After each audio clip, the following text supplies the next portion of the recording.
Hello everyone. तो आज हम पढ़ने जा रहे हैं इलेक्ट्रॉनिक्स का एक और टॉपिक सीरिंग ब्रिज की बात करेंगे। अब तक हमने व्हीटस्टोन ब्रिज निकाला, मैक्सवेल ब्रिज की बात की, आज पढ़ेंगे सीरिंग ब्रिज। ठीक है, सीरिंग ब्रिज हमारा क्यों यूज होगा? व्हीटस्टोन ब्रिज का यूज हमने कहाँ किया? रेजिस्टेंस निकाला अननोन। ठीक है, मैक्सवेल का ब्रिज में हमने अननोन इंडक्टेंस निकाला और सीरिंग ने क्या किया?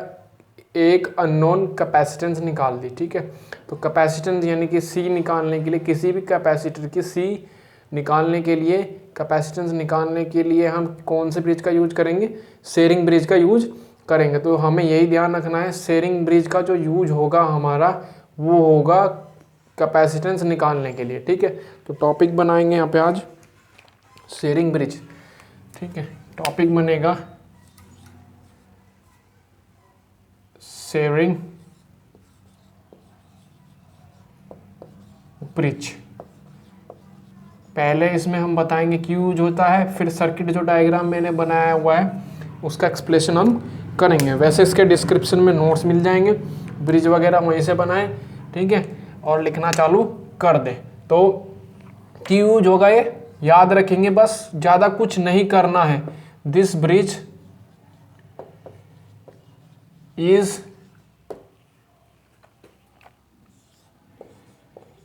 used for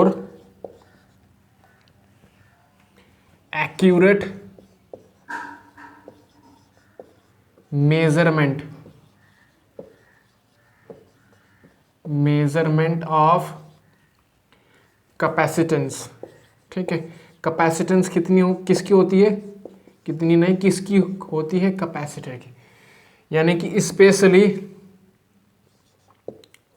या फिर कह दें हम स्मॉल कैपेसिटेंस। ठीक है, इसको ब्रैकेट में लिख सकते हैं या फिर यहीं पे लिख दो। अच्छा, सर्किट को एक्सप्लेन करें, वही जैसे व्हीटस्टोन ब्रिज एक्सप्लेन किया था। और आपका बस नॉर्मल क्या बात है हमारी, ये वाली लाइन। ठीक है, उसके बाद आप ए बी में आर्म में लगाओ, वही लो हमारे बी सी में लगाओ, ए डी में लगाओ, डी सी में लगाओ, काम हो जाएगा हमारा जनरल बैलेंस कंडीशन लगाने के बाद। लेकिन क्यों यूज होता है? एक्यूरेट मेजरमेंट करने के लिए। किसके? इस चीज़ का मेजरमेंट करने के लिए शेयरिंग ने यह काम हमारा किया। ठीक है, तो वही हमारा ए बी क्या है? आर्म है हमारी ए बी, तो उसमें क्या लगा हुआ है? एक जो हमें निकालना है। ठीक है, निकालने वाले को क्या कहते हैं? अननोन कैपेसिटेंस लगी हुई है। किसके साथ में लगी हुई है? Non inductive resistance R1। ठीक है, BC में हमारा एक नॉन इंडक्टिव रेजिस्टेंस R2 लगा हुआ है। CD की बात करें तो एक वेरिएबल। ठीक है, ये वाला जो सिंबल मैंने बताया था वेरिएबल का होता है, तो वेरिएबल कैपेसिटेंस लगी हुई है यहाँ पे। कैपेसिटेंस हमारी C4 लगी हुई है, किसके साथ में? पैरेलल में। किसके साथ?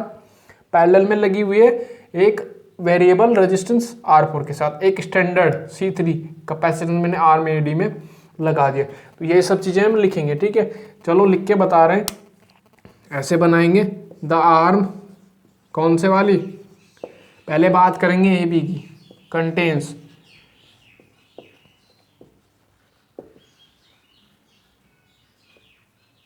ठीक है, the arm A B contains a unknown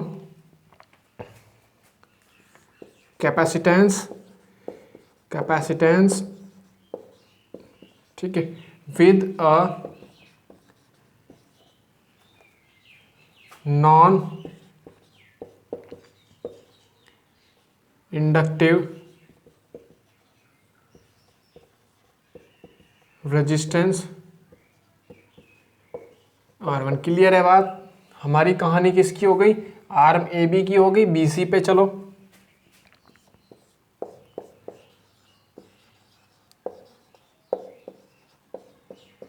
BC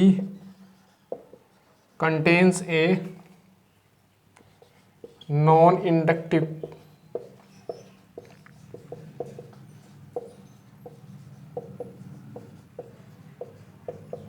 resistance R2। Clear है बात? CD पे पहुंचो,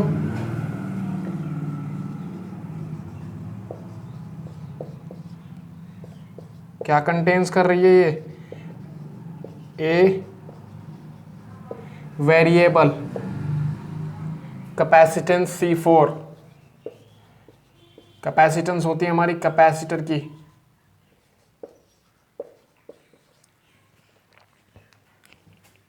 C4 इन पैरेलल, दिख रहा है पैरेलल में है, in parallel with a variable resistance, कौन से वाला, R4 है, ठीक है।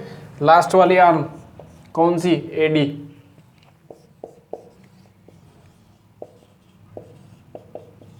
The arm AD contains a standard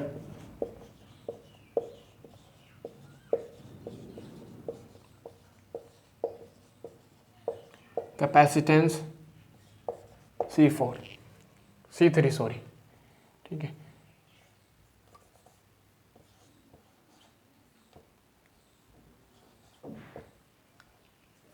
समझ में आया। This bridge is used for accurate measurement of capacitance, यानी कि स्मॉल कैपेसिटेंस इससे हम निकालेंगे। आर्म ए बी क्या कंटेन्स कर रही है, एक unknown capacitance with a non inductive resistance R1, BC में R2 लगा हुआ है, the arm BC contains a non inductive resistance R2, CD में R4 C4 हमारे क्या है पैरेलल में, the arm CD contains a variable capacitance C4 in parallel with a variable resistance R4, arm AD क्या contains कर रही है, standard capacitance C3।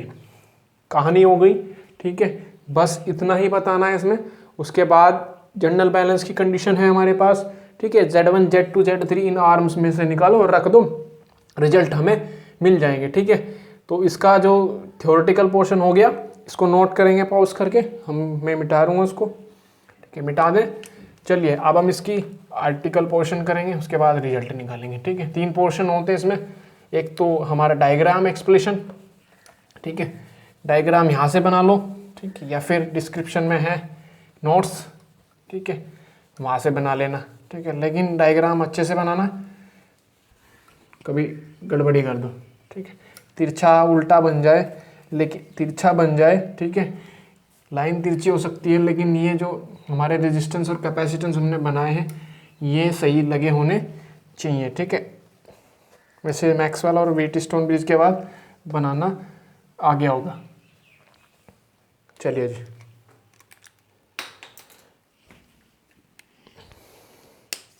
क्या करेंगे अब, जनरल बैलेंस कंडीशन है द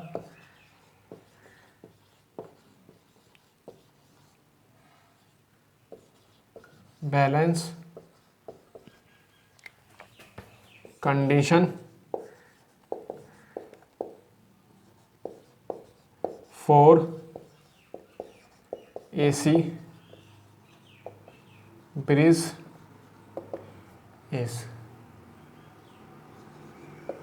ठीक है, क्लियर है बात।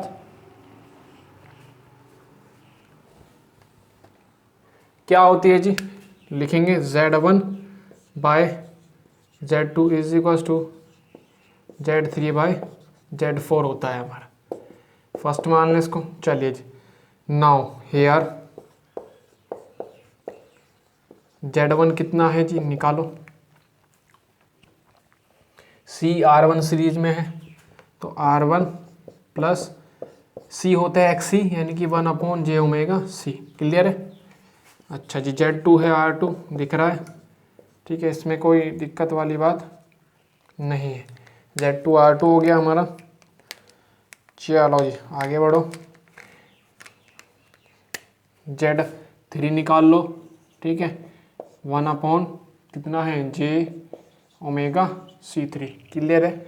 अच्छा जी, 1/Z4 पैरेलल में है, ये क्या है हमारा पैरेलल कॉम्बिनेशन Z4 यानी कि 1/Z4 हो जाएगा, क्लियर है, इज इक्वल्स टू 4 थोड़ा सा ऐसे, इज इक्वल्स टू 1/R4 हो जाएगा प्लस 1/1 होगा 1/j⍵C4, ये वाला टर्म ऊपर हमारा, यहाँ तक किसी को कोई दिक्कत नहीं होनी चाहिए। 1/Z4 is equals to 1/R4 plus j omega C4। ये वाली टर्म, ये वाली टर्म, ये वाली टर्म, ये वाली टर्म क्या है बतानी पड़ेगी। वेयर जे ओमेगा C, ठीक है, 1/j⍵c, 1/j⍵c3 and 1/j⍵c4 is impedances offered by the capacitance C, इसका C है, इसका C3 एंड इस वाले का कौन सा है C4 है, और ओमेगा क्या है, and omega is angular frequency. ठीक है, जो वैल्यू हमने निकाली उनको इक्वेशन फर्स्ट में रख देंगे। Put these values in equation first, we get, हमें क्या मिलेगा। ठीक है, Z1 कहाँ है, ये रहा जी। Z1 की वैल्यू कितनी है, R1 + 1/j⍵c। Z2 कितना है जी, हमारा R2 है, रख दो।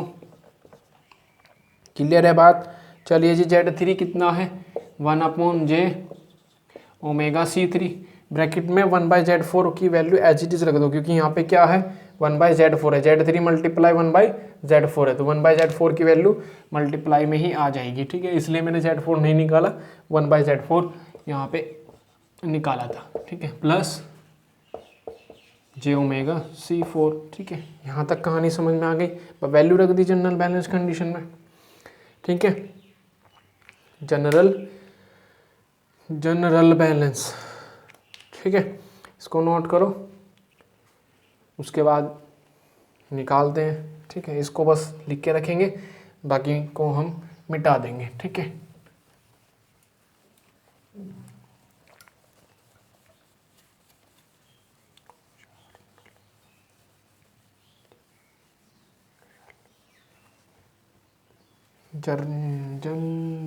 जनरल। ठीक है, जनरल बैलेंस कंडीशन में हमने इसको रखा। ठीक है, इसको भी मिटा दें, काम बस इसका बच गया हमारा।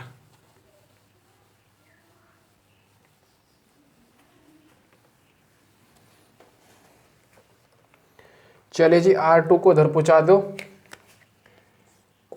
R1 + 1/j⍵c। क्लियर है, R2/j⍵c3 1/R4 + j⍵c4। इसको मिटा दें अब। चलिए, इसका भी काम हमारा ख़त्म हो गया। 1/j⍵c3 क्लियर है, 1/R4 j⍵c4। चलो जी, R1 + 1/j⍵c = ये है जी, अंदर मल्टीप्लाई कर लो, R2 j⍵c3 किसके साथ, R4 के, प्लस j⍵c4 इंटू R2 में j⍵c3। ठीक है, ये वाला हमारा क्या है, रियल पार्ट है, ये इमेजनरी है। ये वाला इधर रियल है, ये वाला इमेजनरी है। सो यहाँ से equating real and imaginary part. ठीक है, चलिए जी, कहानी हमारी अब कंप्लीट होने वाली है। तो R1 = ये j⍵c4 R2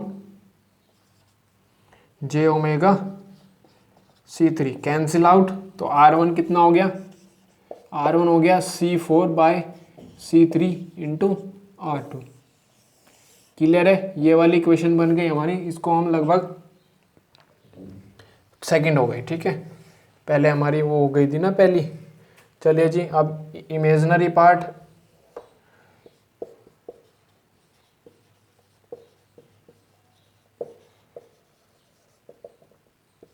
क्लियर है, 1/j⍵c है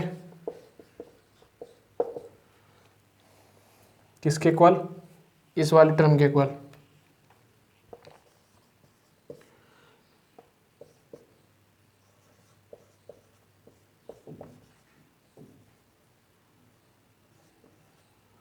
ठीक है, चलिए j⍵ से j⍵ cancel, 1/c is equal to R2 C3 C4 हो जाएगा। ठीक है, ये सॉरी गड़बड़ी होगी, 1/j⍵c is equal to R2 j⍵c3 into R4। ये हमारा यहाँ पे R4 है भैया। ठीक है, कहाँ गड़बड़ी है,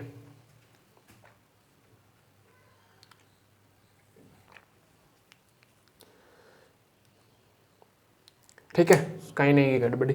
ठीक है, 1/c is equal to R2/c3, ये R4 था हमारा। ठीक है, यहाँ से हमने उसको उठाया। ठीक है, क्लियर है बात। चलिए जी c निकाल दो, c क्या है, c हमारा उल्टा हो जाएगा, यानी कि R4/R2 इंटू C3।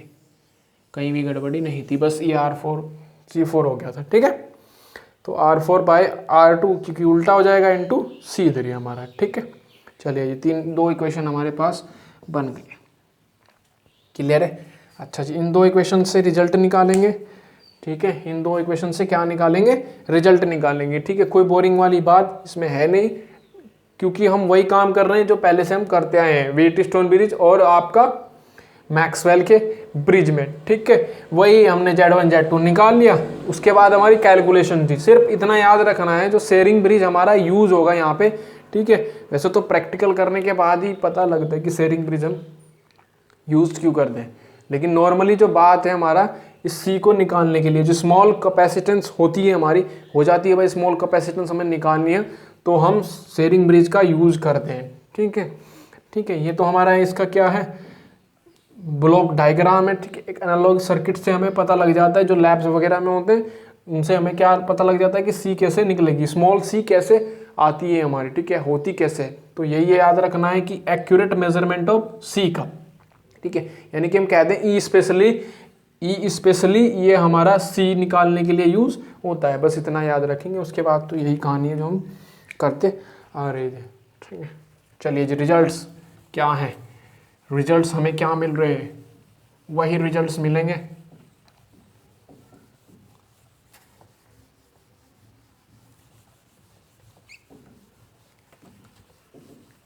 दो इक्वेशन मेरे पास फाइनल आ गई। ठीक है, इनका हमें यूज करना है और बताना है कि क्या मिल रहा है। अच्छा जी, R1 हमारा निकल गया इसमें, तो रिजल्ट यानी कि फ्रॉम इक्वेशन। ठीक है, पहले बस ये लिख रहा हूँ लाइन, फिर उसके बाद देखते हैं from equation second and third, it is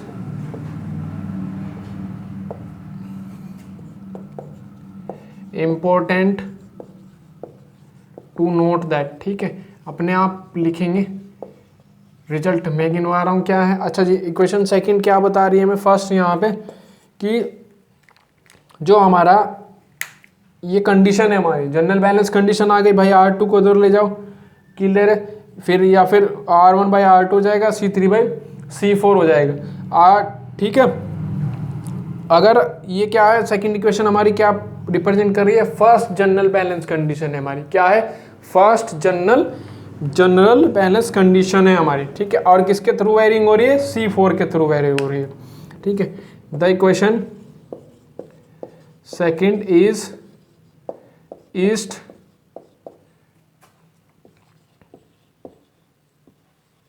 balance condition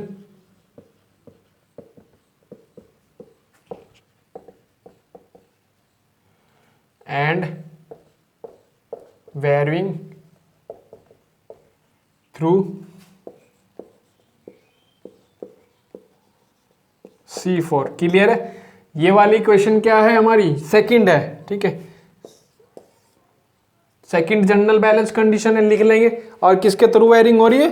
R4 के थ्रू वायरिंग हो रही है, ठीक है। अच्छा जी, तो थर्ड अगर हम बात करें, थर्ड जो रिजल्ट हमारा है वो जो हमारा फाइनल जो हमारा बैलेंस कंडीशन है वो वायरिंग हो रहा है किसके थ्रू? R4 और C4 के थ्रू, ठीक है। अगर फोर्थ की बात करें हम, फोर्थ वाले रिजल्ट में हमें क्या लिखना है? C। हमें क्या निकालना था इससे? C निकालना था। तो अगर हमारे पास R4 की वैल्यू है, R2 की वैल्यू है, C3 की वैल्यू है, तो हम आसानी से क्या निकाल सकते हैं? C की वैल्यू फाइंड कर सकते हैं, ठीक है। पहले वाले रिजल्ट में हमने ये लिखा, सेकंड वाले रिजल्ट में हमारे पास सेकंड जनरल बैलेंस कंडीशन आ गई, क्लियर है बात, ठीक है। थर्ड वाले रिजल्ट में क्या लिखेंगे?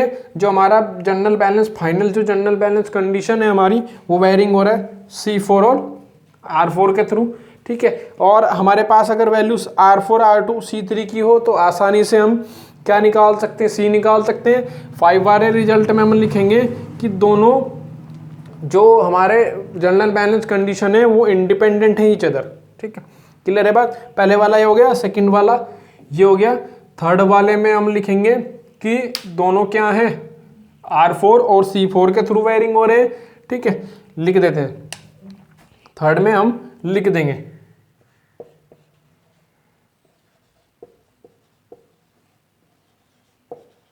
Balance is wiring through